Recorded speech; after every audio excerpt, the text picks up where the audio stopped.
कांग्रेस ने भाजपा में गुटबाजी के लगाए आरोप। कांग्रेस के प्रदेश प्रवक्ता नरेश चौहान बोले, कांग्रेस नहीं बीजेपी देख रही मुंगेरी लाल के सपने, गुटों में बंट चुकी है भाजपा, सीएम को नहीं मान रहे नेता। 1 जनवरी से फिर बना सकेंगे हिमकेयर कार्ड। आईजीएमसी के एमएस ने की लोगों से कार्ड बनाने की अपील। कहा 1 जनवरी 2022 से लोग नए कार्ड बनाने और नवीनीकरण के लिए करवा सकते हैं पंजीकरण। संविधान दिवस के उपलक्ष्य पर सोलन में एडीएम ने कर्मचारी अधिकारियों को दिलाई शपथ। कहा अपने अधिकारों का पालन करते हुए सभी के कार्य निष्पक्षता से करें पूर्ण। और भारतीय किसान यूनियन के पदाधिकारियों ने एसडीएम नालागढ़ को सौंपा ज्ञापन। फसलें बेचने में आ रही परेशानियों के बारे में करवाया अवगत। कहा मुकदमों को वापस नहीं लिया तो किसान करेंगे धरना प्रदर्शन। नमस्कार, आप देख रहे हैं HP 24x7। मैं हूं जनीशा। हिमाचल में उपचुनावों में मिली जीत के बाद जहां कांग्रेस उत्साहित है, वहीं भाजपा हार का मंथन करने में जुटी है। भाजपा ने इन चुनावों में जहां वीरभद्र सिंह के नाम पर जीतने और कांग्रेस को 2022 के मुंगेरी लाल के सपने देखने की बात कही, वहीं कांग्रेस ने पलटवार कर भाजपा में गुटबाजी के आरोप लगाए हैं। कांग्रेस के प्रदेश प्रवक्ता नरेश चौहान ने कहा कि कांग्रेस ने जो सपना देखा था उपचुनावों में जनता ने उसे पूरा किया है और 2022 में भी जनता का कांग्रेस को समर्थन मिलेगा और मुंगेरी लाल के सपने कांग्रेस ने नहीं भाजपा देख रही है। ज्यादातर लोग जो सत्ता में होते हैं वो बाई इलेक्शंस सत्ता के साथ ही जाते हैं, लेकिन हिमाचल प्रदेश की जनता ने जो फैसला सुनाया वो भाजपा के लिए एक खतरे की घंटी है। और जिस प्रकार से इनका 3 दिन का जो कार्यक्रम था, मैं दावे के साथ कह सकता हूं कि भाजपा बैकफुट पे है। इस हार के बाद अभी तक सदमे में है। आप संगठन की बात करें या सरकार की बात करें, मैं दोनों की बात करता हूं कि वो इस सदमे से बाहर नहीं आ पा रहे हैं। वो ये समझ नहीं पा रहे हैं कि हार का कारण क्या है।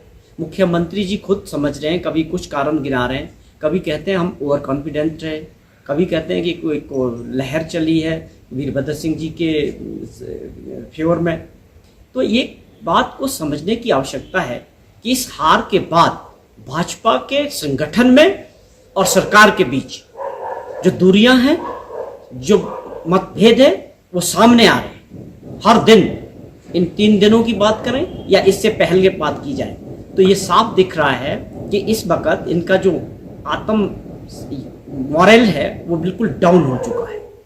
अब ये कुछ लोग इसको सरकार की नाकामयाबी समझते हैं और कुछ लोग इसको संगठन की नाकामयाबी बता रहे हैं। तो इस वक्त भाजपा के अंदर जो स्थिति है, मैं पहले भी जिक्र किया था ये प्रचार के दौरान भी, कि भाजपा खेमों में बंटी हुई है हिमाचल प्रदेश में। आज वो सब चीज़ें सामने आ रही है। जैसे जैसे चीज़ें सामने आ रही हैं, आज परिस्थितियां यहाँ तक आ गई कि इनके लोग रिजाइन कर रहे हैं। हम इनको समझाते हैं कि सपने आप देख रहे हैं। कांग्रेस ने ये पहले भी कहा था कि प्रदेश की जनता आपकी कारगुजारी को 4 साल की जो कारगुजारी है सरकार की, उसको समझ रही है। महंगाई और बेरोजगारी पे है, लोगों की समस्याएं हैं और आप उसकी ओर ध्यान नहीं दे रहे हैं। सरकार पूरी तरह फेल रही, सरकार की कारगुजारी फेल रही और लोगों ने अपना मत देके ये उजागर भी कर दिया है कि उनकी मंशा क्या है। संविधान दिवस के उपलक्ष्य पर सोलन में एडीएम जफर इकबाल ने सभी कर्मचारियों अधिकारियों को संविधान में दिए गए अधिकारों का पालन करने की शपथ दिलाई। इस दौरान जफर इकबाल ने कर्मचारियों अधिकारियों से आग्रह किया कि वह अपने अधिकारों का पालन करें और सभी के कार्य निष्पक्षता से पूर्ण करें ताकि सभी को न्याय मिल सके। एडीएम जफर इकबाल ने बताया कि संविधान के पालन की शपथ दिलाई गई है। उन्होंने कहा कि सभी को अपने अधिकारों का पता होना चाहिए ताकि सभी को न्याय मिल सके। पूरे भारतवर्ष में 26 नवंबर को कॉन्स्टिट्यूशन डे के रूप में मनाया जाता है। उसकी पूरी हिस्ट्री सबको पता है। आज हमने यहाँ ऑफिस में हमारे जितना भी स्टाफ मेंबर्स हैं, सभी हेड ऑफ डिपार्टमेंट्स हैं, वो सारे आए, उन्होंने संविधान की शपथ ली। उसमें सबको पता है कि एक अच्छा सिटीज़न होने के लिए कंट्री के लिए सबकी कुछ दायित्व हैं कि कैसे justice, liberty, equality, fraternity, dignity of human being को ध्यान रखना है। तो हम सब ने शपथ ली है इसके बारे में और हमने थोड़ा सा ये भी बताया कि कैसे एक गवर्नमेंट ऑफिशियल के डेली रूटीन में हम कैसे कॉन्स्टिट्यूशनल जो इथो है उसको कैसे मेंटेन रखें, उसके बारे में शपथ भी ली और थोड़ा सा हमने विचार विमर्श भी किया। और बाकी जैसे आपने बोला कि क्या इस मौके पे हम क्या संदेश देंगे, ये कहेंगे कि इस कंट्री को बड़ा करने के लिए जो नागरिकता है या एक सिटीज़न के क्या दायित्व हैं उनको हमें हमेशा याद रखना चाहिए, ताकि एक अच्छा माहौल बने, अच्छा सोसाइटी बने और कंट्री जो है वो ऊपर जाए। नालागढ़ में शुक्रवार को संविधान दिवस के मौके पर एसडीएम कार्यालय नालागढ़ में कर्मचारियों को शपथ दिलाई गई। एसडीएम नालागढ़ महेंद्र पाल गुर्जर ने कर्मचारी को संविधान के बारे में जानकारी देते हुए बताया कि 26 नवंबर 1949 को डॉक्टर भीमराव अंबेडकर ने दुनिया के सबसे बड़े संविधान के मसौदे को देश को सौंपा था। वहीं एक वर्ष बाद संविधान 26 जनवरी 1950 में देश में लागू हुआ था। साथ ही उन्होंने यह भी कहा कि सभी वर्गों को ध्यान में रखकर संविधान बनाया गया था। इस अवसर पर सभी विभागों के कर्मचारी और अधिकारी विशेष तौर पर मौजूद रहे।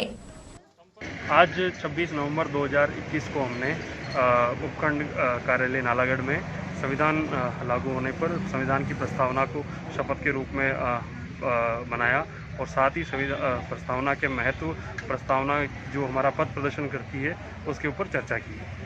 एक और जहां संविधान दिवस के मौके पर संविधान निर्माता डॉक्टर भीमराव अंबेडकर को देश भर में याद किया गया, वहीं वल्लभ महाविद्यालय मंडी में भी विशेष कार्यक्रम का आयोजन हुआ। इस मौके पर कॉलेज की कार्यकारी प्रधानाचार्य सीमा बावा ने विद्यार्थियों को संविधान की शपथ दिलाई। मंडी स्थित वल्लभ महाविद्यालय में संविधान दिवस के उपलक्ष्य में आयोजित कार्यक्रम में कॉलेज की कार्यकारी प्रधानाचार्य सीमा बावा ने शिरकत की। इस मौके पर सीमा बावा ने कॉलेज स्टाफ के साथ मिलकर संविधान निर्माता डॉक्टर भीमराव अंबेडकर की तस्वीर पर पुष्प अर्पित कर श्रद्धांजलि अर्पित की और कॉलेज के विद्यार्थियों को संविधान की शपथ दिलाई। इस अवसर पर सीमा बावा ने कहा कि देश की एकता एवं अखंडता को बनाए रखने के लिए हमारे देश का संविधान लागू किया गया था और संविधान दिवस की गरिमा को बनाए रखने के लिए इस प्रकार के कार्यक्रमों का होना आवश्यक है, ताकि देश की भावी पीढ़ी को प्रेरणा मिल सके। संविधान के बिना कुछ भी करना संभव नहीं है। 26 जनवरी 1950 को हमारा संविधान लागू हुआ था और देश की एकता और अखंडता को बनाए रखने के लिए इसे इम्प्लीमेंट किया गया था और उसकी गरिमा को बनाए रखने के लिए आज हमारे एनसीसी और डिपार्टमेंट ऑफ जर्नलिज्म के द्वारा ये दिवस जो है बहुत ही अच्छे तरीके से सेलिब्रेट किया गया। इसमें विद्यार्थियों ने बढ़ चढ़कर भाग लिया। मुझे भी बहुत अच्छा लगा कि डॉक्टर अंबेडकर जी की एक जो लास्ट उनके जो वचन थे उनको भी दिखाया गया, जिससे मुझे भी ऐसा लगा कि बहुत ही इंस्पिरेशन मिली, बहुत ही मोटिवेशनल स्पीच थी और उसमें भी उन्होंने कहा कि जो छुआछूत है, अनटचेबिलिटी जो है वो नहीं होनी चाहिए। वहीं इस अवसर पर प्रोफेसर डॉक्टर चमन प्रेमी ने उपस्थित विद्यार्थियों व कॉलेज स्टाफ के समक्ष संविधान निर्माता डॉक्टर भीमराव अंबेडकर के जीवन पर प्रकाश डाला। आपको बता दें कि भारत ने 26 नवंबर 1949 को ही संविधान को अपनाया था, हालांकि इसे 26 जनवरी 1950 को लागू किया गया। भारत में संविधान को तैयार करने में कुल 2 साल 11 महीने और 18 दिनों का समय लगा। 26 नवंबर को भारतीय संविधान को अंगीकृत किया गया था। हम भारत के लोगों ने अपना संविधान बनाया और भारत अपने आप में एक संप्रभु संपन्न राष्ट्र बना। 1947 से पहले भारत की जो स्थितियां थी उससे आप अच्छे से वाकिफ हैं।